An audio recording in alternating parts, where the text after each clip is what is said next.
ਕੇਜਰੀਵਾਲ ਸਾਹਿਬ ਨੂੰ ਕਹਿੰਦੇ ਸੁਣਿਆ ਸੀ ਇਲੈਕਸ਼ਨਾਂ ਦੇ ਵਿੱਚ ਕਿ ਸਾਡੀ ਸਰਕਾਰ ਬਣਨ 'ਤੇ ਕੋਈ ਖੁਦਕੁਸ਼ੀ ਨਹੀਂ ਹੋਈ। ਇਹੋ ਜਿਹੀਆਂ ਡੀਂਗਾਂ ਮੈਂ ਪਹਿਲਾਂ ਵੀ ਸੁਣੀਆਂ ਜੀ, ਅਤੇ ਅੱਜ ਮੈਂ ਉਹਨਾਂ ਨੂੰ ਯਾਦ ਦਿਲਾਉਣਾ ਚਾਹੁੰਦਾ ਕਿ ਇਕੱਲੇ ਬਠਿੰਡੇ ਡਿਸਟ੍ਰਿਕਟ ਦੇ ਵਿੱਚ ਪਿਛਲੇ ਕੁਛ ਦਿਨਾਂ ਦੇ ਵਿੱਚ 7 ਕਿਸਾਨਾਂ ਨੇ ਖੁਦਕੁਸ਼ੀ ਕਰ ਲਈ। ਪਿੱਛੇ ਜਾ ਕੇ ਆਏ ਹਾਂ, 2 ਭਾਈ 11 ਕਿੱਲੇ ਜ਼ਮੀਨ, ਰੇਤਲੀ ਜ਼ਮੀਨ। ਨਿਰਮਲ ਸਿੰਘ 10 ਸਾਲ ਪਹਿਲਾਂ ਖੁਦਕੁਸ਼ੀ ਕਰ ਗਿਆ ਅਤੇ ਉਹਦੇ ਭਰਾ ਨੇ ਥੋੜ੍ਹੀ ਦੇਰ ਪਹਿਲਾਂ, ਕਿਉਂਕਿ ਝਾੜ ਨਹੀਂ ਹੋਇਆ, ਇੱਥੇ ਹੁਣ ਕੱਲਾ ਕੱਲਾ ਵਾਹੀ ਕਰਨ ਵਾਲਾ ਪੁੱਤ 4 ਕਿੱਲੇ ਆਪਦੀ ਆ ਉਹਦੀ ਅਤੇ 6 ਕਿੱਲੇ ਠੇਕੇ 'ਤੇ ਲਈ।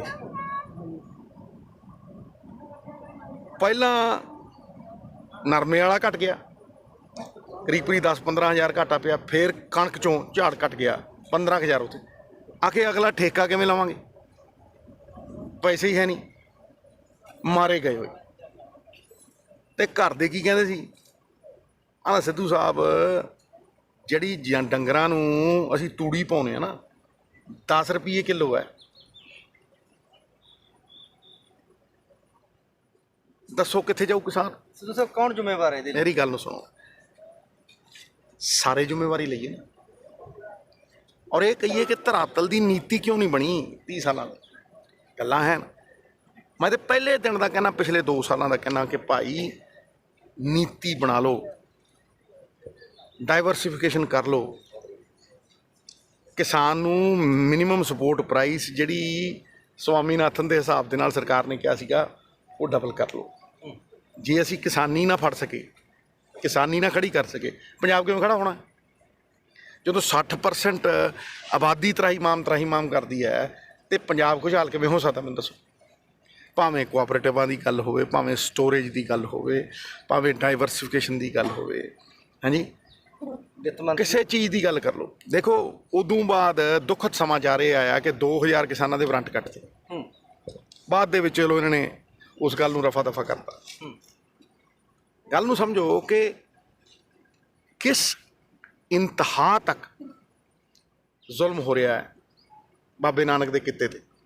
ਉਹ ਤਾਂ ਅੱਜ ਕਹਿੰਦੇ ਨੇ ਵੀ ਜਿਹੜੇ ਸਰਕਾਰਾਂ ਦੇ ਵਿੱਚ ਉਦੋਂ ਬੋਲ ਰਹੇ ਤਾਂ ਕਾਂਗਰਸ ਸਰਕਾਰ ਹੀ ਆਰਡਰ ਕੱਢ ਕੇ। ਮੈਂ ਕਹਿੰਦਾ ਕਾਂਗਰਸ ਸਰਕਾਰ ਦੇ ਵਿੱਚ ਵੀ ਲੜਦਾ ਰਿਹਾ। ਗੱਲ ਨੂੰ ਸਮਝੋ ਕਿ ਕਿਸ ਇੰਤਹਾ ਤੱਕ ਜ਼ੁਲਮ ਹੋ ਰਿਹਾ ਹੈ ਬਾਬੇ ਨਾਨਕ ਦੇ ਕਿੱਤੇ 'ਤੇ। ਉਹ ਤਾਂ ਅੱਜ ਕਹਿੰਦੇ ਨੇ ਵੀ ਜਿਹੜੇ ਸਰਕਾਰਾਂ ਦੇ ਵਿੱਚ ਉਦੋਂ ਬੋਲ ਰਹੇ ਤਾਂ ਕਾਂਗਰਸ ਸਰਕਾਰ ਹੀ ਆਰਡਰ ਕੱਢ ਕੇ। ਮੈਂ ਕਹਿੰਦਾ ਕਾਂਗਰਸ ਸਰਕਾਰ ਦੇ ਵਿੱਚ ਵੀ ਲੜਦਾ ਰਿਹਾ ਔਰ ਨੀਤੀ ਦੀ ਹੀ ਗੱਲ ਕਰਦਾ ਰਿਹਾ, ਇਹਨਾਂ ਦੇ ਨਾਲ ਕਰਦਾ ਰਿਹਾ, ਅੱਜ ਵੀ ਕਹਿੰਦਾ ਰਿਹਾ। ਫਿਰ ਕੌਣ ਕਹਿੰਦਾ ਸੀ ਇਹ ਉਂਗਲਾਂ ਚੱਕਣ ਦਾ ਸਮਾਂ ਹੈ? ਕੌਣ ਕਹਿੰਦਾ ਸੀਗਾ ਵੀ ਸਾਡੀ ਸਰਕਾਰ 'ਚ ਖੁਦਕੁਸ਼ੀ ਨਹੀਂ ਹੋਊ?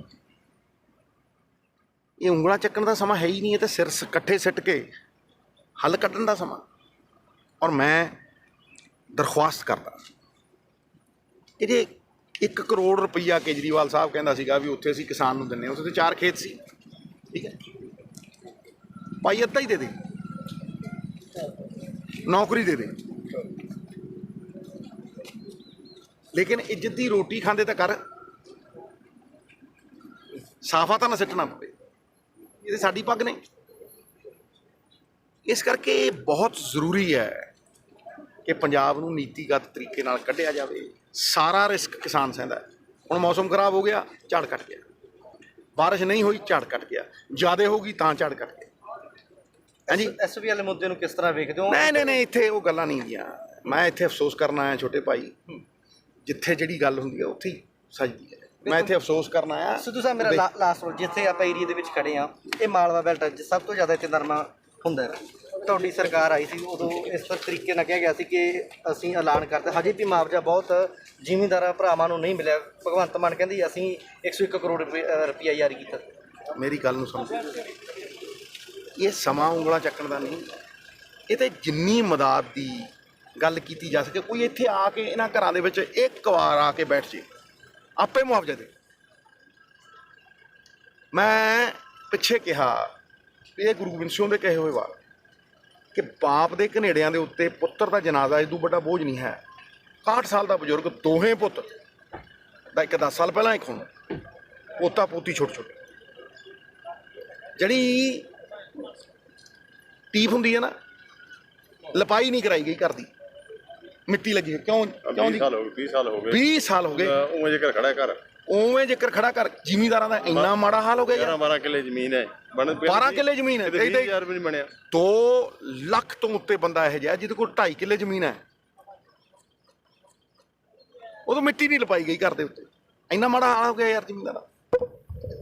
ਜਦ ਤੱਕ ਅਸੀਂ ਆਵਾਜ਼ ਨਹੀਂ ਚੱਕਾਂਗੇ, ਜਦ ਤੱਕ ਅਸੀਂ ਇਹ ਗਰਾਊਂਡ ਲੈਵਲ ਦੇ ਉੱਤੇ ਆ ਕੇ ਧਰਾਤਲ ਦੀ ਨੀਤੀ ਸਿਰਜਾਂਗੇ ਨਹੀਂ। ਪਿਛਲੇ 25 ਸਾਲਾਂ ਤੋਂ ਗੱਲਾਂ ਨੇ, ਕੋਈ ਇੱਕ ਨੀਤੀ ਨਹੀਂ ਸਿਰਜੀ ਗਈ ਪ੍ਰੋਡਕਟਿਵਿਟੀ ਵਧਾਉਣ ਦੀ। ਲਾਗਤ ਵੱਧ ਰਹੀ ਹੈ, ਉਪਜ ਘਟ ਰਹੀ ਹੈ, ਆਮਦਨ ਘਟ ਰਹੀ ਹੈ, ਇਸ ਕਰਕੇ ਕਿਸਾਨ ਔਖਾ ਹੈ। ਸਿੱਧੂ ਸਾਹਿਬ ਇਹਦੇ ਲਈ ਬਹੁਤ ਵੱਡਾ ਦੇਣ ਦੇਣੀ ਪੈ ਸਕਦੀ ਹੈ ਜਿਸ ਤਰੀਕੇ ਨਾਲ ਤੁਸੀਂ ਗੱਲਾਂ ਕਰਦੇ। ਦੇਣ ਇਹ ਦੇਣੀ ਪੈ ਸਕਦੀ ਹੈ ਵੀ ਸਭ ਤੋਂ ਖਤਰਨਾਕ ਬੰਦਾ ਹੁੰਦਾ ਭੁੱਖਾ ਆਦਮੀ। ਪੰਜਾਬੀ ਗੈਰਤਮੰਦ ਹੈ, ਅਣਖੀਲਾ ਹੈ, ਕਦੇ ਹੱਥ ਨਹੀਂ ਟੱਟਦਾ।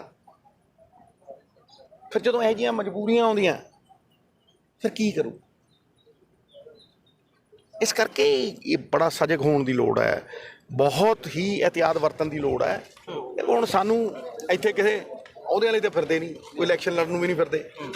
ਇੰਨਾ ਹੀ ਹੈ, ਸਾਨੂੰ ਤਾਂ ਇੰਨਾ ਹੀ ਹੈ ਵੀ ਇਹ ਪੰਜਾਬ ਇੱਕ ਵਾਰ ਬਿਹਤਰੀ ਵੱਲ ਨੂੰ ਤੁਰੇ, ਪੁੱਠੀ ਰਾਹ ਤੇ ਤੁਰਿਆ ਸਿੱਧੀ ਰਾਹ ਤੇ ਆਵੇ। ਆਵਾਜ਼ ਬੁਲੰਦ ਕਰੀਏ ਨੀਤੀਗਤ ਤਰੀਕੇ ਨਾਲ, ਫੜਾ ਮਾਰ ਕੇ ਨਹੀਂ, ਗੱਲਾਂ ਦੇ ਕੜਾਹ ਨਾਲ ਨਹੀਂ। ਧਰਾਤਲ ਦੇ ਉੱਤੇ ਗਰੀਬ, ਮਜ਼ਲੂਮ ਔਰ ਕਿਸਾਨ ਭਰਾਵਾਂ ਨੂੰ